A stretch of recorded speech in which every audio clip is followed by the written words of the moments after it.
အားလုံးပဲမင်္ဂလာပါခင်ဗျာကျွန်တော် YouTube channel ကနေပြန်လည်ကြိုဆိုလိုက်ပါတယ်ဒီတစ်ခါဖုန်းထဲမှာမှားဖြတ်မိတဲ့ပုံ Mp4 Mp3 စတဲ့ဟာတွေကိုပြန်ယူလို့ရတဲ့ DVD file လေးကိုမျှဝေပေးတော့မှာဖြစ်ပါတယ်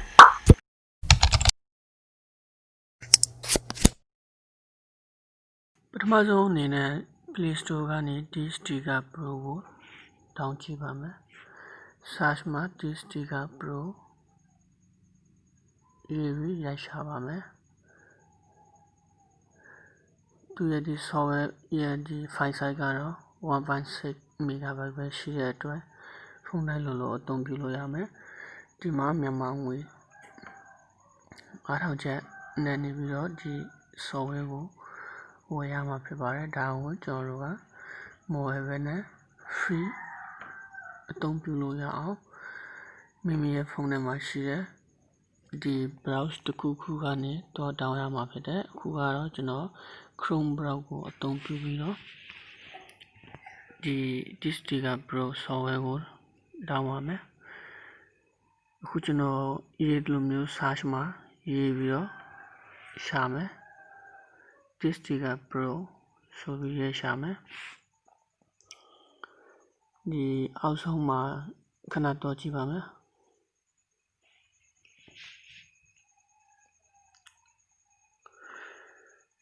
ဟုတ်ပြီဒီမှာ Sticker Pro APK Mode 1.0 Pro 2019 ကို check ကလေးလုပ်လိုက်ပါ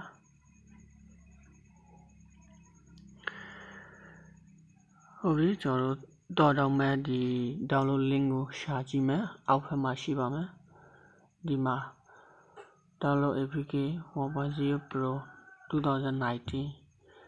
2.25 MB အပေါ်ဟာကိုကျွန်တော်တို့တစ်ချက်ကလေးလုပ်လိုက်မယ်ဒီကျွန်တော်ဒီမှာ download link နဲ့တွေ့ပါတယ်ကျွန်တော်တို့ဒီ link က download ရမလားဆိုတာကိုကလေးလုပ်ကြည့်မယ်တောင်းမရရင်တော့ကျွန်တော်တို့ကြော်ပြီးတော့အောက်ဘက်ကိုတစ်ချက်တော့ကြည့်မယ်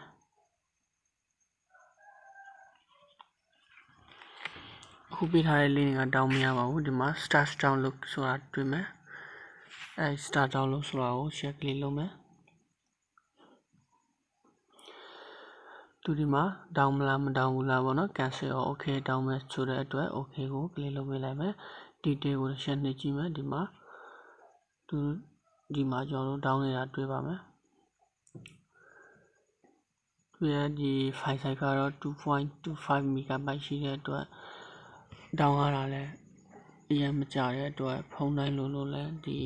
အသုံးပြုလို့ရတဲ့ဒီ software ပဲဖြစ်တယ်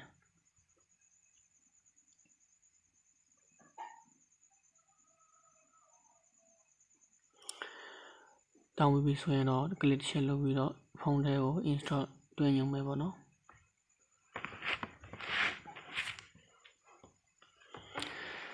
ပေါ် install ဆိုတာကိုနှိပ်မယ်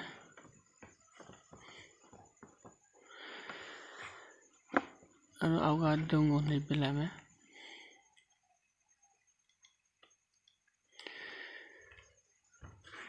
ဥပမာကျွန်တော်ဒီ software ကိုအထည့်သွင်းပြီးဆိုရင်တော့ software ထဲဝင်လိုက်မယ် box မှာအမှတ်ရှိပြီးတော့ allow အခုကျွန်တော်ဖုန်းထဲမှာပြတ်သွားတဲ့တရှင်းတွေတဲ့ပုံတွေကိုပြန်မှာဖြစ်တဲ့အတွက် start pages photo scan ဆိုတာလေးကို click လုပ်ပေးလိုက်ပါ box မှာအမှတ်ရှိပြီးတော့ allow ကိုနှိပ်ပေးလိုက်ပါ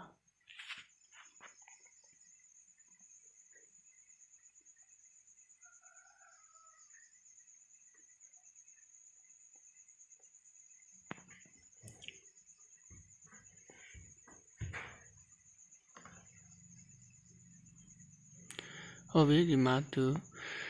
recovery လုပ်နေပါတယ်ဖုန်းထဲမှာပြတ်သွားတဲ့တရှင်းတဲ့ပုံတွေကိုပြန်ပြီးတော့ recover လုပ်နေတာဖြစ်ပါတယ်ဒါကတော့အရှိန်အနေငယ်ပြီးပြီးတော့စောင့်ကားမှာဖြစ်ပါတယ်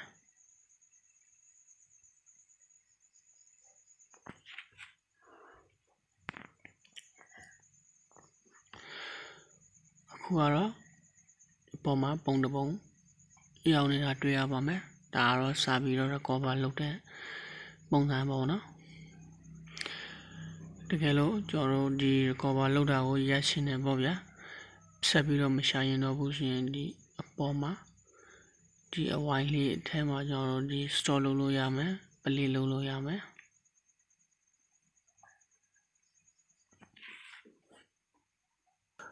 terminal site ကိုလည်းကျွန်တော်ဒီ small media lag အနေနဲ့ထားလို့ရမယ်အပေါ်မှာကျွန်တော်တို့ recover လုပ်တာကို play သို့မဟုတ် store လုပ်လို့ရမယ်အခုပေါ်လာတဲ့ပုံကိုကျွန်တော်စစ်မယ်ဆိုရင်တော့အမှန်ချစ်ပေးပြီးတော့ကျွန်တော်တို့ဒီအပေါ်မှာ recover this file ကို click ရှယ်လုပ်မယ်ဒါမှမဟုတ်ကျွန်တော်တို့ဒီမှာ save this file location ကိုနှိပ်မယ်ဒီဒါတော့ဒီမိမိတို့ရဲ့တင်ဆင်းမဲ့ဒီဖိုဒါတွေပေါ့ဗျာဘယ်နေရာဘယ်ဖိုဒါမှာကျွန်တော်တို့ခုပုံကိုတင်မလဲပေါ့ဗျာဟောကိုတင်မဲ့ဒီဖိုဒါကို click ရှယ်လုပ်ပြီးတော့ OK ပေးလိုက်ရုံနဲ့ကျွန်တော်တို့ဒီမှာ successfully ဖြစ်တော့မယ်ပြီးလို့ရှိရင်အစင်းနဲ့ပြန်ထွက်လိုက်ပါဟုတ်ပြီဒါဆိုရင်တော့ဒီ file ရဲ့ဒီလောက်ဆောင်ချက်တွေကိုတိမဲ့လို့မျှော်လင့်ပါတယ်အခုနောက်ကျွန်တော်ဒီဆက်ထားလိုက်တဲ့တက်ပုံကိုတွားချကြည့်မယ်ပေါ့ဗျာ photo gallery ထဲမှာဒါမှမဟုတ် file manager ထဲမှာတွားချကြည့်မယ်ပေါ့ဗျာကျွန်တော်ဒီခုနကတင်ထားလိုက်တဲ့ folder ကိုတစ်ချက်လိုက်ရမယ်ဒီမှာတွေ့ပါဗျာဒါတော့ခုနကကျွန်တော် recover လုပ်ပြီးတော့စစ်ထားလိုက်တဲ့ပုံပဲဖြစ်တယ်ဒါဆိုရင်တော့ဗျာဒီ software ရဲ့လောက်ဆောင်ချက်တွေကိုတကယ်ချင်းနေလဲနားလေသဘောပေါက်မယ်လို့မျှော်လင့်ပါတယ်နောက်ထပ်ဗီဒီယိုတွေကိုလည်းဆက်လက်ကြည့်ရှုပေးဖို့ကျွန်တော်တို့တောင်း